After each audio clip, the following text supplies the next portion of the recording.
Hello sir, कैसे हैं। आज हमने एक भारत कंपनी का 7.5 किलोवाट का जनरेटर रिपेयर किया है और सेट किया है,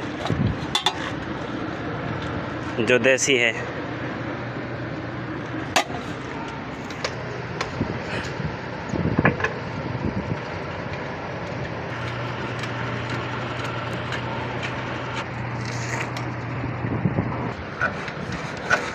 बस